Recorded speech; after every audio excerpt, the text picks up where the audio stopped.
Hello दोस्तों, welcome to our channel. तो जैसा कि आप लोगों ने देखा कि कल के नोटिस में पूरी इन्फॉर्मेशन दी गई थी कि कितनी वैकेंसी। आज के न्यूज़पेपर में ये न्यूज़ भी छाई हुई है। यहाँ पे देख लीजिए, चाहे हिंदुस्तान न्यूज़ हो, चाहे दैनिक जागरण हो, कोई भी न्यूज़पेपर हो, सब जगह पे ये चीज़ें आप लोगों को देखने को मिल जाएंगी। तो यहाँ पे एक चीज़ बहुत ज़्यादा क्लियर होती है कि एएलपी टेक्नीशियन की वैकेंसी आप लोगों को देखने को मिलेगी ही मिलेगी। क्योंकि आप लोग यहाँ पे देखिए, एक तो 2018 फरवरी में निकली थी, मतलब 4 साल गुजर चुके हैं, 5वां साल लगने वाला है। अगर बात करें फरवरी 2023 की, तो 5वां साल इसके लिए लग जाएगा, मतलब 5 साल कंप्लीट हो जाएंगे पूरे। अब यहाँ पे अगर देखें तो यहाँ पे देखो, मोस्ट इंपॉर्टेंट चीज़ क्या लिखी हुई है, 80% से अधिक खाली पद रेल संरक्षा से जुड़े हैं, मतलब सेफ्टी कैटेगरी के ये पद हैं। और सेफ्टी कैटेगरी में आप लोगों को पता है कि कौन से पद आते हैं। यहाँ पे अगर मैं बात करूँ तो चालू 1.4 लाख भर्ती होने पर भी स्थिति जस की तस बनी रहेगी। ये इंपॉर्टेंट न्यूज़ है। यहाँ पे अगर बात करें तो जो 1,40,000 पदों पर भर्ती चल रही है प्रक्रिया, टोटल 3 लाख से भी ज़्यादा पद खाली हैं, मतलब 15 लाख एम्प्लॉय होने चाहिए और 12 लाख अभी काम कर रहे हैं।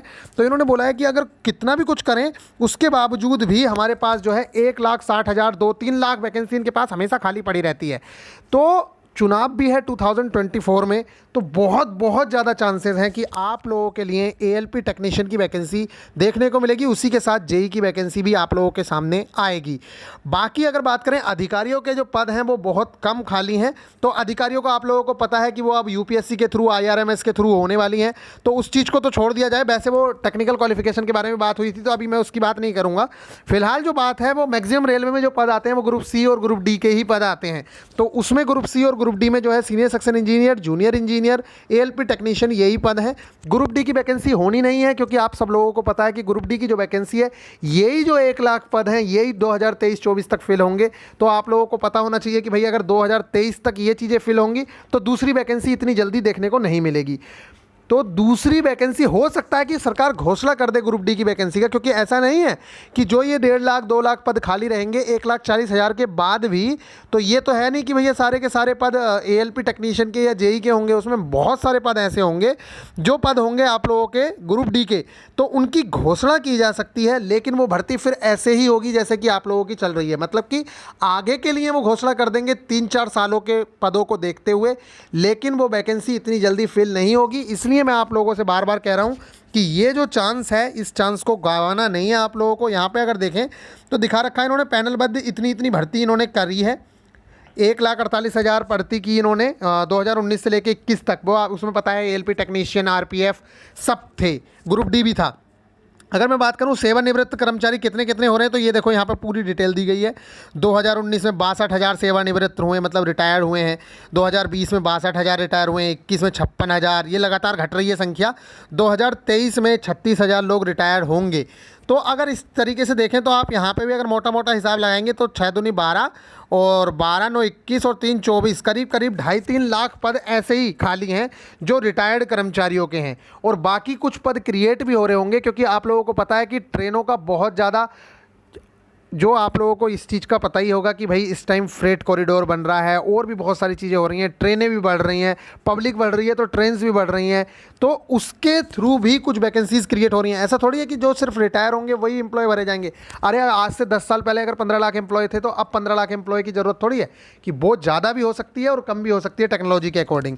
तो गाइज़, फिलहाल ये आप लोगों के लिए बहुत इंपॉर्टेंट न्यूज़ थी, और आप लोग लगे रहिएगा। मेरा आप लोगों को एक ही सजेशन है, जो मैंने आप लोगों को कल भी बताया था, कि भाई इस टाइम पे ग्रुप डी की तैयारी में जुट जाओ बहुत अच्छे से। और उसके बाद आप लोगों के सामने एएलपी और टेक्नीशियन जब आएगा, उस टाइम पे आपका ग्रुप डी में फाइनल सिलेक्शन हो चुका होगा। प्रिपरेशन बिल्कुल ज़ोरों शोरों से हो रखी होगी। और अगर प्रिपरेशन ज़ोरों शोरों से हो रखी होगी, तो एएलपी की बात करें, प्री की या मेंस की भी बात करें, तो उसमें जो पूरा सिलेबस है वो सारा का सारा सिलेबस ग्रुप डी से मैच खाता है। लगभग 100% सिलेबस मैच खाता है। और ठीक उसी प्रकार उसका है जेई का। जेई में भी 100 मार्क्स का पेपर होगा, और उसका सिलेबस पूरा मैच खाता है। उसमें भी 30 मार्क्स की साइंस आती है। तो बस मेरा कहने का मतलब पूरा एक ही चीज़ पे है कि इस टाइम पे बिल्कुल भी कोताही ना बरती जाए। आप ये समझ के तैयारी करिए कि मैं सिर्फ ग्रुप डी की तैयारी नहीं कर रहा हूँ या कर रही हूँ, मैं एएलपी टेक्नीशियन, जेई सब चीज़ों की तैयारी कर रहा हूँ या कर रही हूँ। और इसी से आप लोगों की सारी तैयारी हो जाएंगी। उसके लिए कुछ भी स्पेशल पढ़ने की ज़रूरत नहीं है। ऐसे में बहुत सारे एग्जाम्पल्स आप लोगों के सामने रख सकता हूँ, जिसमें एएलपी टेक्नीशियन में बच्चों के सिलेक्शन हो गए, लेकिन उनका ग्रुप डी नहीं हो पाया था। तो ग्रुप डी का एग्जाम को मजाक मत समझना, जिसका ग्रुप डी निकलेगा उसका एएलपी प्री निकलना निश्चित है। ठीक है, और उसका आरआरबी जेईई भी निकलेगा ही निकलेगा। चलिए मिलेंगे फिर नेक्स्ट वीडियो में, तब तक के लिए आप लोग ख्याल रखिएगा। इन्फॉर्मेशन कैसी लगी ये बताना, और आज शाम जो टेस्ट होगा वो कल शाम जो टेस्ट होगा उसके लिए तैयार रहिएगा। जिनके पास अभी भी टेस्ट सीरीज़ वगैरह नहीं है, आप लोग अपनी टेस्ट सीरीज़ वगैरह परचेज कर सकते हो टेक्स्ट बुक से जाके। GSP 10 वगैरह यूज़ करना चाहो तो कर सकते हो। फिलहाल टेस्ट देना आप लोगों के लिए कंपलसरी है। कोई भी बच्चा ऐसा नहीं होना चाहिए जो इस टाइम टेस्ट नहीं दे रहा है। और सिलेबस को एग्ज़ाम से 15 से 20 दिन पहले निपटा जरूर लेना, जिससे कि आप लोग उस टाइम पे प्रैक्टिस कर सको। चलिए मिलेंगे फिर नेक्स्ट वीडियो में। और ये प्रैक्टिस करना क्यों ज़रूरी है, इसके पीछे रीज़न सिर्फ ये है कि भाई आप घर से देख के चले जाओ। जो गलतियां आप घर पे करके जाओगे वो एग्ज़ाम में नहीं दोहराओगे, और यहाँ पे तुम्हें लेवल पता चल जाएगा कि आपका लेवल 70 का है या 80 का है, जब आप अपने 10 टेस्टों का एवरेज देखोगे। चलिए मिलेंगे फिर नेक्स्ट वीडियो में, तब तक के लिए ख्याल रखिएगा। Take care.